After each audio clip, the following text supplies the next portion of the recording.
What's up guys, Justin here back with another video, and this week we are looking at 12 of the biggest winners in terms of fantasy football coming out of NFL free agency. So let's start it off with Titans tight end Gunnar Helm. Helm, a 2025 draft pick, ran a route on 40% of the Titans dropbacks last year and only saw 11% of targets, and he finished as the 30th ranked tight end in PPR scoring. So nothing to write home about, except for the fact that Chig Okonkwo, the leading tight end for the Titans and the 19th ranked tight end in PPR, is now on the Washington Commanders. This opens the door for more playing time and more production for Gunnar Helm. The Titans could still improve the position in the draft or later in free agency, but for the time being, this is a win for Gunnar Helm. The New York Giants were reportedly interested in bringing in a free agent running back, but did not end up signing one, so Cam Skattebo is coming out of this free agency cycle as a winner too. In the 7 games when he was healthy, he played on 57% of snaps and had a 53% rushing share, posting 16.5 fantasy points per game. And he looks to be the Giants' RB1A come September. Tyrone Tracy is also a small winner here. From week 10 on, Tracy played on 64% of snaps and put up 12.5 points per game. With the way Cam Skattebo plays, Tracy is a big-time handcuff as seen last season. It is possible that the Giants add a running back in the draft, but Skattebo and Tracy are winners for the time being. Matthew Golden was the first-round wide receiver selected by the Packers since Javon Walker in 2002, and he did not perform well in terms of fantasy football during his rookie year. He ran routes on only 56% of the Packers' passing plays while only seeing a 10% target share, which was tied for 6th on the team, and he only scored 5.2 fantasy points per game. But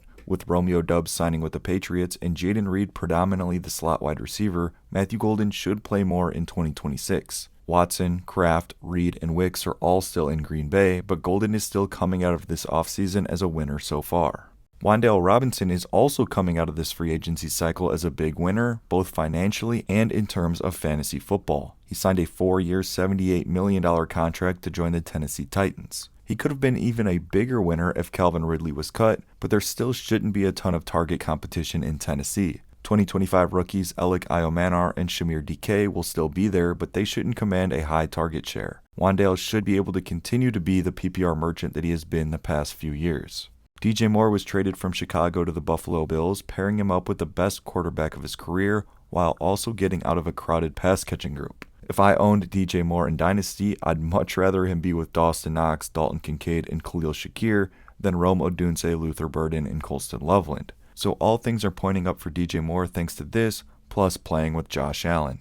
In the same breath, I'd say that this DJ Moore trade is a big win for Rome Odunze and Luther Burden. Rome started off the season hot last year but slowed down as the year went on, whereas Luther Burden started off slow but finished as one of the top pass catchers on the Bears. DJ Moore ran a route on 87% of dropbacks and had a 16% target share, but with him now gone, these two wide receivers should play a ton and should thrive in the Ben Johnson offense. I imagine Luther Burden will see more of the screens that were designed for DJ Moore, while Rome gets more of the downfield looks.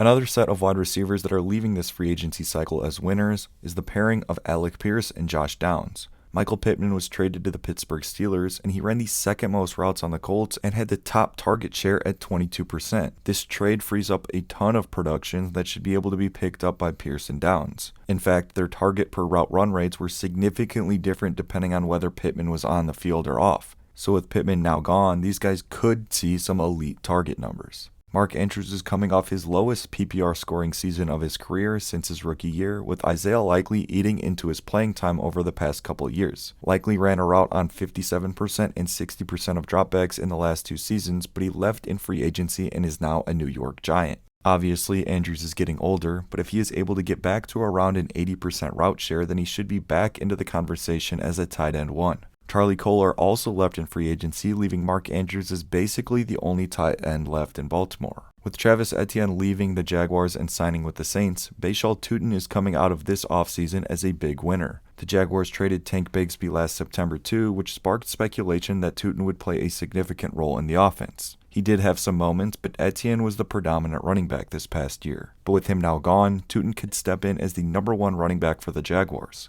Jacksonville did sign free agent running back Chris Rodriguez, but honestly, this wouldn't really worry me as a Tutin owner. It's better than them drafting a running back high or signing another big name free agent. I think Tutin can be the starting running back and play on about 2/3 of snaps for the Jaguars. Emeka Egbuka looked like a league winner early this past season, but cooled off over the course of the year. He still averaged more than 12 fantasy points per game, finishing as the 21st ranked wide receiver. And the departure of Mike Evans is a major win for Egbuka. Chris Godwin is still there, but we saw how Egbuka was able to perform when only one of Godwin or Evans was available. I think dynasty owners should be extremely happy that the long-term Buccaneer Mike Evans is gone, as Emeka Egbuka should be the biggest winner of this transaction. With the Lions trading away David Montgomery, I think Jahmyr Gibbs is a massive winner. Montgomery played on 37% of snaps and had 38% of the rushing attempts.